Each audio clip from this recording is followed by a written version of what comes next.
এই নিয়ে দ্বিতীয়বার ফের রহস্যজনক কারণে সুপ্রিম কোর্টের সময় চাইল ইডি, যার জেরে ফের সুপ্রিম কোর্টে পিছিয়ে গেল আইপ্যাকে তল্লাশি সংক্রান্ত মামলার শুনানি। ৩রা ফেব্রুয়ারি, 10ই ফেব্রুয়ারির পর 18ই ফেব্রুয়ারি, পরপর 3টে তারিখে সুপ্রিম কোর্টে আইপ্যাক মামলার কার্যত কোনো শুনানি হলো না। এর মধ্যে বুধবার সহ দুদিনই শুনানি পিছল কেন্দ্রীয় এজেন্সি ইডির সময় চাওয়ার ফলে।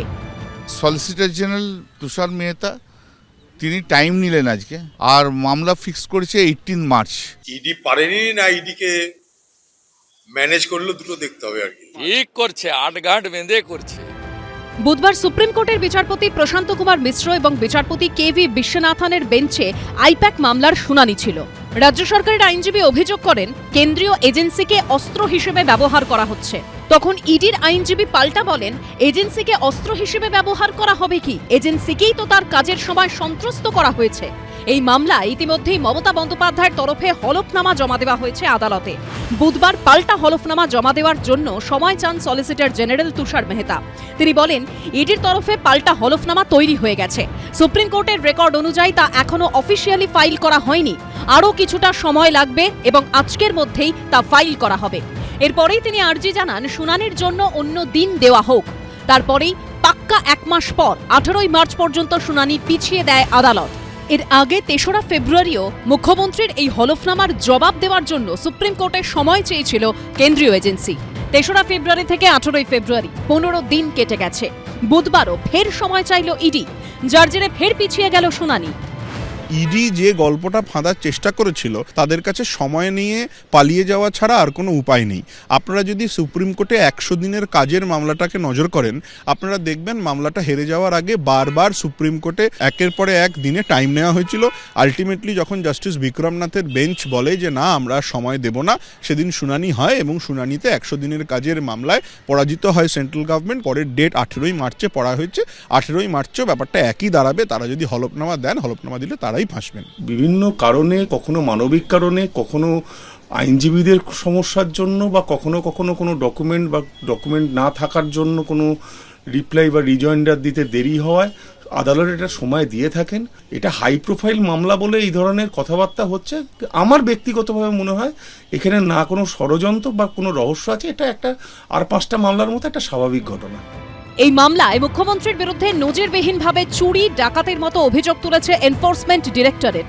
এমনকি এর আগে আদালতে দ্রুত শুনানিও চেয়েছিল তারা, কিন্তু সেই ইডি সময় চাওয়ায় দ্বিতীয়বার পিছিয়ে গেল মামলার শুনানি। বিজেন্দ্র সিংহ, সৌভিক মজুমদার ও অরিত্রিক ভট্টাচার্যর রিপোর্ট, এবিপি আনন্দ। সুপ্রিম কোর্টে আইপ্যাক মামলার শুনানি বারবার পিছিয়ে যাচ্ছে। বারবার সময় চাইছে কেন্দ্রীয় এজেন্সি, বারবার পিছোচ্ছে শুনানি। 8ই জানুয়ারি কয়লা পাচার সংক্রান্ত মামলায় আইপ্যাকের কর্ণধার প্রতীক জৈনের বাড়ি এবং আইপ্যাকের অফিসে তল্লাশি অভিযান চালায় ইডি। তল্লাশি অভিযান চলাকালীন সেখানে ঢুকে নথি নিয়ে বেরিয়ে আসেন মমতা বন্দ্যোপাধ্যায়। জানিয়ে চুরি, ডাকাতির মতো বিস্ফোরক অভিযোগ তোলে এনফোর্সমেন্ট ডিরেক্টরেট।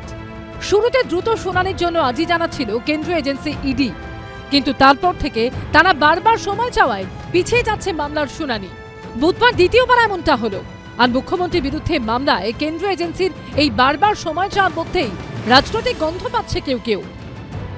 ইডি দিল্লির প্রভুদের কথায় এমনভাবেই চলবে যাতে পশ্চিমবাংলায় তৃণমূল এবং তৃণমূলের নেত্রী সুবিধা পায়। আসলে দিল্লির প্রভুরা ইডিকে বলে দিয়েছে যে এই কেসকে গুরুত্ব দিও না ভাই, আমাদের পশ্চিমবাংলার রফা আছে তৃণমূলের সঙ্গে বিজেপি। 15ই জানুয়ারি সুপ্রিম কোর্ট নির্দেশ দিয়েছিল ইডির বিরুদ্ধে মামলাকারীকে হলফনামা দিতে হবে। 2রা ফেব্রুয়ারি সেই হলফনামা জমা দেয় রাজ্য সরকার। 3রা ফেব্রুয়ারি সুপ্রিম কোর্টে শুনানি হওয়ার কথা ছিল, কিন্তু হলফনামা খতিয়ে দেখার জন্য সময় চেয়ে আবেদন করে ইডি। আবেদন মেনে শুনানি 1 সপ্তাহ পিছিয়ে দেয় সুপ্রিম কোর্ট। পরের শুনানি হওয়ার কথা ছিল 10ই ফেব্রুয়ারি। সেদিন রাজ্য সরকারের আইনজীবী কপিল সিব্বল অসুস্থ থাকায় শুনানি স্থগিত হয়। বুধবার সলিসিটর জেনারেল সুপ্রিম কোর্টে জানান রাজ্যের বক্তব্যের জবাব দিতে চায় তারা। জবাব তৈরি, তা জমা দেওয়ার প্রক্রিয়া চলছে। এরপরই শুনানি পাক্কা 1 মাস পিছিয়ে দেন বিচারপতিরা। এর মধ্যে 28শে ফেব্রুয়ারি চূড়ান্ত ভোটার তালিকা প্রকাশিত হবে। মার্চের প্রথম সপ্তাহে বিধানসভা ভোটের দিনক্ষণ ঘোষণা হয়ে যেতে পারে। আইপ্যাক মামলার পরবর্তী শুনানির তারিখ পড়লেও এইসব হয়ে যাওয়ার পর আইপ্যাকের হিয়ারিং পিছোতেই থাকছে। আর কত পিছোবে? পিছিয়ে পিছিয়ে পিছিয়ে পিছিয়ে যখন এই ইস্যুটা একদম মরে যাবে, বাংলার মানুষ ভুলে যাবে, তখন দিদিও খুশি, দাদাও খুশি। যদিও সেটিং তত্ত্ব মানতে নারাজ তৃণমূল বিজেপি। দেখুন, আজকে বলেছে আমাদের উত্তর রেডি নেই, কিন্তু আগের দিন তো কপিল সিবালের শরীর খারাপের জন্য ডেটটা পেছিল, সেদিনও তো তাহলে সেটা বলতে হতো। তাহলে এর মাঝখানে এতদিন মানে তোমরা কোনোভাবেই প্রস্তুত নয়। 18 তারিখ মার্চ মাসের ডেট আছে, প্রস্তুত হতে পারবে তো?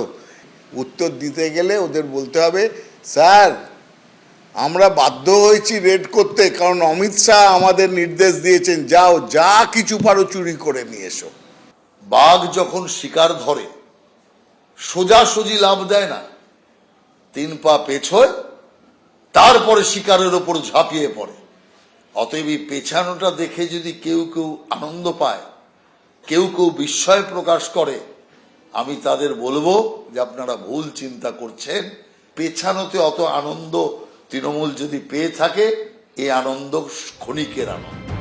সুপ্রিম কোর্টে আইপ্যাক মামলার পরবর্তী শুনানি হবে সেই 18ই মার্চ।